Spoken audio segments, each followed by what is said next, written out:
Okay, we got the Warcraft news over the last few days. Once again, we got some brand new class changes. We're also going to be discussing the PvP resilience that was implemented over the weekend and how it can be improved, and a brand new feature that I believe is going to be coming next phase that could take Season of Discovery to the moon. My name is Sky from the Comeback Kids. We got your World of Warcraft news today. Grab a cup of coffee, sit down. We got a lot to discuss. Don't forget, if you're looking for an easy way to find your runes or level up quickly in all versions of World of Warcraft, click that link in the description below to get the Rested XP guide. It's literally the best guide out there for World of Warcraft. I promise you won't be disappointed. Click the link, support the channel, gain rewards. Okay, now starting off today's video with some class changes coming to Season of Discovery as of today. We were told that moving forward, we were going to get, more bulk-like class change updates, and I'm hoping that we do see some of those, other classes out there getting some love. But for today, we have some changes starting off with the Elemental Shaman, which is one of the worst DPS specs in the entire game in terms of a raiding environment. They're actually getting some buffs to their Rolling Thunder rune, which is a rune meant for Elemental Shaman DPS, which equaled out to like 0.5 to 1% of their total damage in a raid fight. So hopefully this change can, update some things for this class spec. The Rolling Thunder charges can now be triggered off of their overload from Lightning Bolt and Chain Lightning, as well as it now having a 50% chance to be procced, which was previously 30% chance. So hopefully this can gain a lot more charges to be able to use in a fight more than once or twice. Additionally, Elemental Shamans have always had the problem of they've never really needed a weapon imbuement on their weapon, but that is actually going to be changing because their Flame Tongue weapon imbuement is now going to grant, and I quote, a significant bonus to spell power, which is definitely going to be interesting to see, and I'm hoping that it's a decent amount. We all know that Elemental Shaman is pretty damn good in PvP, but when it comes to raids and damage, they are pretty much bottom of the barrel. So this is one class that was definitely in need of some adjustments and tuning.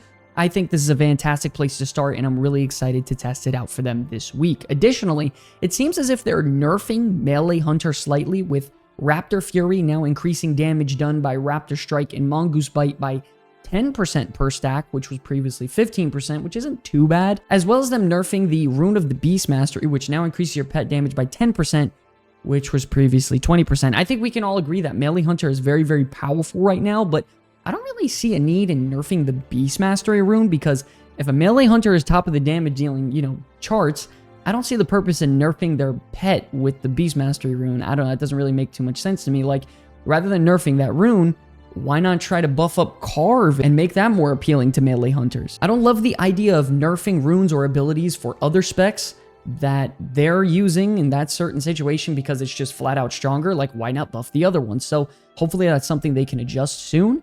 Moving on to Warlocks, we are getting some changes to their Invocation rune, believe it or not, because I know a lot of you don't even use it, which causes the Warlock's damage over time effects below 6 seconds to deal the rest of their damage duration instantly when you reapply the damage over time effect. So now this will be applied to their Unstable Affliction ability, and now also will be able to deal a critical strike if the Warlock has the Pandemic rune active. I mean, listen, if we're going to be honest here, no Warlock is using the Invocation rune right now, and it's really just as simple as that. Unless they start buffing this rune drastically, I don't see this ever changing. It's just really, really weak compared to the other options. But yeah, those are the class changes as of today. There easily could be more coming into this week, but to be honest, I was hoping for a big, bulky amount of class changes this week after the PvP testing over the weekend, just because I feel like there's a lot of classes out there that could use some help in terms of PvP and PvE, and with the final phase of Season of Discovery coming out in roughly a month, I think we really need to start prioritizing some class balancing heading into the final phase,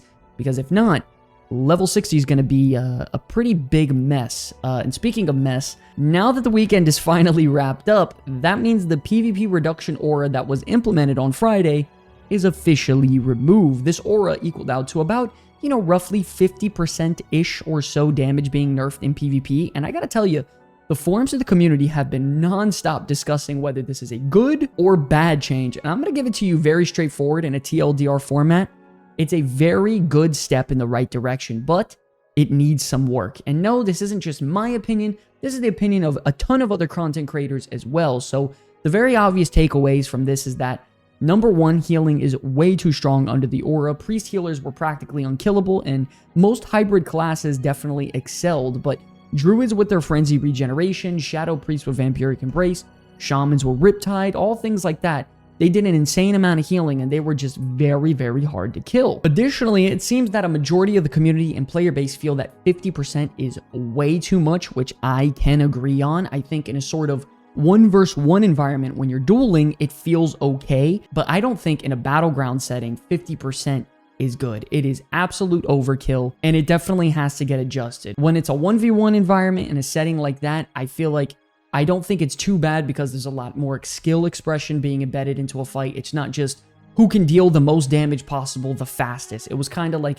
who can use their class kit and runes to the best of their ability. So it was very, very fun in that way because skill expression was actually being used for once in Season of Discovery. But in Battlegrounds, 50% damage reduction and no healing reduction is just overkill. Once again, I love that they are making these changes and trying to do some sort of adjustments for us as players as we head into the final stages of SOD. I think testing all this out now so it's well ironed out for level 60 when, you know, a bulk of players come back is a great move. Of course, I wish they would adjust every ability individually that they've added, like all the runes and stuff. But I guess that's just not really realistic on a seasonal realm like this one. I don't think they have the time, you know, with Cataclysm Classic coming out and everything else going on because they don't have a ton of people working on the project. That's just the truth. So it makes sense that they're going to over-tune it, make really drastic PvP changes to try to tune it back the next week, and then try to find a middle ground. So from the players, content creators, and forum posts, it seems like a solid middle ground would be roughly around 25 to 30% damage reduction passively, while healing being nerfed as well, about 10 to 15%. I think we can all agree that the flat percentage changes aren't the best thing out there, and we would love those individual ability changes. We do have to know that they are working on the next phase, as well as brand new content, maybe new raids, dungeons, stuff like that, on top of trying to handle Cataclysm Classic coming out in freaking a month. So I think right now, this is probably the best that we're going to get heading into the next phase. Overall, though, a lot of people seem to like the changes. I really like the changes. I think it's a huge step in the right direction. It's far from perfect. Please don't hate on me in the comments. It's far from perfect. Just hopefully we get some adjustments, get another testing weekend, and we get it evened out, hopefully a lot better for the future. Okay, now, moving on to the next topic. A few months ago, within roughly the first or second week of Phase 2 being released, Blizzard actually did something very shocking, which was send out player surveys asking the player base's opinion on having Heroic Plus type dungeons in World of Warcraft Season of Discovery. Now, this isn't a feature that I thought was coming, you know, that current phase, which was Phase 2, or even the next one, which would have been Phase 3, which we're in now. But this is something that I thought would be coming at the launch of the level 60 phase, and I'm hoping it still does. Firstly, if you made it this far in the video, I have to know right now, what are your thoughts as a World of Warcraft Season of Discovery player currently, and your opinion personally on difficult and challenging sort of, you know, 5-man content being embedded into the game. Content that's not too hard to get into. It's not like a big hassle. It doesn't require a bunch of planning with a bunch of other people, but just some content that's challenging and hard enough that can give you some loot, but then you could also keep it simple and play with a few friends and go from there. The reason I ask this is because I personally have to know your opinion, because in my opinion, I think it's a good idea. In the Burning Crusade, we were blessed with heroic dungeons, and in my opinion, it was an amazing pickup content for the game, man. You know, 5-man content where you can go and enter a dungeon, the fights are challenging, drop pretty damn solid rewards, as well as tokens off each boss that you kill, which you can then take those tokens, go to a vendor, purchase some loot. I think this sort of content can fit really, really well in Season of Discovery for a variety of reasons, and it can give us players some raw content that this game has been desperately missing as we're leveling up. But now we're heading into the end game, and I think it can fit perfectly. We all know that incursions were whack. I've been saying it the last 3 videos. I don't want to dive into that ball of fur again. We got to be honest here. No one really loves incursions. We love the idea that they're bringing something new and something exciting, I guess, but there really isn't any need to reinvent the wheel, I think, and you know, take a bunch of risks and development time when there's great content opportunities out there that can plug into Season of Discovery, you know, and fit really well. Not only could you give us great rewards for the tokens that we loot off of each boss, you can also maybe give us catch-up mechanics for some of our alternate characters. Like, what if there was a way you could take these tokens and buy runes for your alternate characters so you don't have to spend the time doing, for example, the Dark Riders quest chain, which no one even does anymore. I feel like one of the biggest reasons Phase 1 was so much fun was because it was so alt character friendly. In Phase 1, I had 5 level 25s doing rage, chilling out, PvPing, open world PvP, battle for Ashenvale. There was a very, very low barrier to entry. And then you flash forward to now, I only have 2 characters at max level, and I don't even play one of them because there's just a lot going on. I think if there was a way to bang out 2 birds with 1 stone by progressing your main character, while also slightly benefiting the progression of alternate characters a little bit, like giving us runes and stuff like that, I feel like it would be a really good addition to this seasonal style of play in World of Warcraft Season Discovery. Please let me know what you guys think, because I do believe that Heroic Plus Dungeons could be coming in Season of Discovery next phase. They put it out in a survey. That's usually not something they do, so let me know what you guys think about that. And also, this right here, ladies and gentlemen, leads me directly into my next point, which all of you have to pay very close attention to. No animations, no graphics, none of that, because this is something I've been realizing more and more over the last 3 or 4 days or so. I've been catching myself in Phase 3 since it launched, only playing max maybe 2 or 3 hours at a time, even on weekends when I'm, pretty much able to play a lot.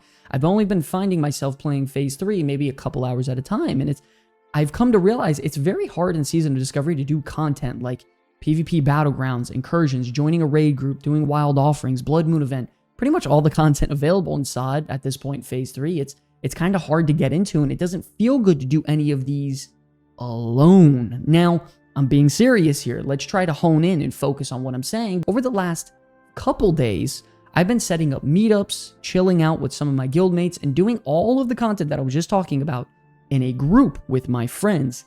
And it has vastly changed the way I look at Season of Discovery. I went from playing 2 to 3 hours max until I just got bored, to now the last 3 or 4 days or so playing 12 plus hour sessions straight with my friends, doing all the content available. And the reason for that is because World of Warcraft is just infinitely more fun to play with friends or guildmates that you really enjoy. If you're logging in every day to Season of Discovery and not messaging anyone at all, you're gonna just have a terrible time hanging out in the looking for group channel and posting, hey, can I join your group? But then they're gonna message you back saying that they want to look at your logs, and you're just gonna pray that you get into their group. It's just a crappy cycle to be involved in. This isn't some guild advertisement from me or something like that. This is just me giving you honest advice from a gamer to another gamer. Please do yourself a favor. Join a guild that is actually active and that tries to do content with each other. I've been doing content strictly with my guild the last week or so, and it's been nothing but a breath of fresh air. If you're looking for a guild to join, I know I said I wasn't going to pitch it, but if you guys are looking for a guild to join, you can join me. My name's on screen here, Crusader Strike Horde. I'll send you a guild invite, and we can just hang out and play some fucking video games, man. Like, I don't know why we make this thing so complicated. Try to play with some people you enjoy, I promise. It elevates the fun exponentially.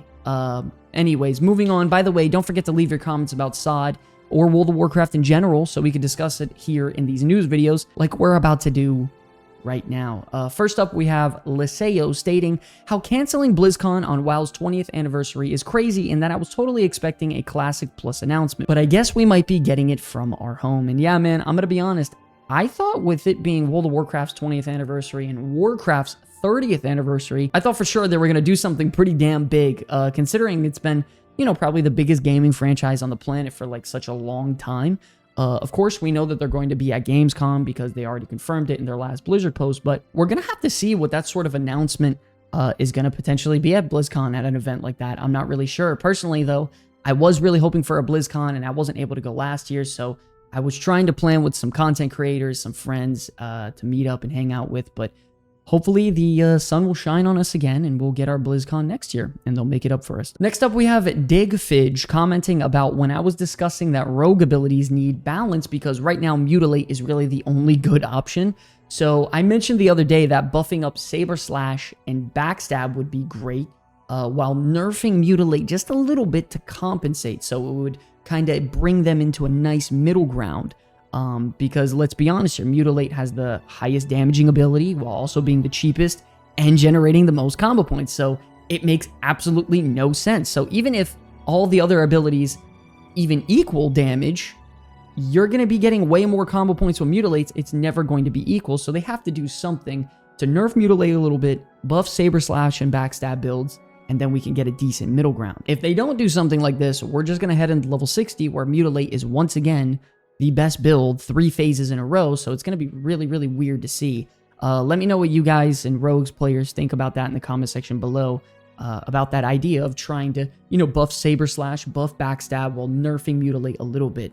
I know Rogues have been kind of bad for a little while, but I mean, wouldn't you want more variety? I don't know. Next up, we have Tennyson stating that as a longtime Holy Paladin, I would love to see AoE Consecration be turned into a ground/group AoE heal, but hoping for that for years now. I don't know about you all, but I would love to see some, brand new flavor out of these runes in Season of Discovery. Don't get me wrong, I think it's pretty cool that we get these, iconic abilities from Wrath of the Lich King and other versions of WoW, but it would be really awesome to express class specializations more with some things that are brand new. I know things like this take time though, and it takes a lot of effort, testing, communication, things like that, but just simply giving us Wrath of the Lich King and Cataclysm abilities as runes wasn't really what I was hoping for when it comes to the future of SOD. If you guys have any ideas for brand new runes, let me hear about it in the comment section below to maybe discuss in the next video. Next up, we have Cody Starr stating 1v1 arenas where anything goes would be awesome. Also, yeah, to be honest, I think we're at this point in SOD where, like, we all know it's almost like an arcade mode of playing classic WoW, so I don't really see a problem with them just tossing the kitchen sink out there and letting it rip in terms of, features and content to test for the future. I'd say adding things like guild banks, heroic dungeons, 1v1 arenas, I don't think it's a shock to anyone that we can, see that the population is dropping right now in Season of Discovery, and of course, it will pick back up in the final phase, but I think that we are going to need a lot of things, added to the game to bring most players back. Like, where are some maybe new dungeons, new raids that we've never seen before? What about maybe new battlegrounds? Like, we need some brand new features that we've never seen, because that's what a lot of people thought Season of Discovery was going to be. Finally, we have High Intel stating how Blizzard needs a polling system so that Season of Discovery community can vote on what changes we all want rather than giving us blind updates. And man, how awesome would it be if the developers kept moving forward with that, co-development process of discussing with the community about what would be best for the game wrapping up SOD. I know earlier we were talking about, like, Heroic Dungeon questionnaire and how it went out a few months ago for SOD, but I mean, even a polling system literally directly off of Twitter, off like literally Agrin's post or something, would be a very straightforward and simple way to get data and information from people who are still playing SOD and checking posts like that. You know what I mean? I always strongly believe that if anything ever goes wrong in a game, a relationship, friendships, whatever, communication is the #1 way to fix problems and get things back to normal. Going silent or going dark doesn't do good for anybody out there. So hopefully the developers continue to do so. Okay, but I just want to thank you guys so much for watching this video, man. If you guys are sitting here at the end, it really means a lot that you're supporting the channel, sticking with us on this journey. I know Season of Discovery is in a little bit of a weird place right now. Just remember, it's a seasonal realm. Try to have some fun, man. We're going to be doing other content in the future as well on, War Within, maybe Cataclysm, I'm not really sure. Mop Remix, definitely finishing up SOD. So if you enjoyed the videos, please be sure to like and subscribe to get flooded with World of Warcraft content. I want to thank you guys so much for watching this video. As always, it's an absolute pleasure to be making content for you all. Until the very end, my name is Sky from the Comeback Kids. I will see you all in the next one. Peace.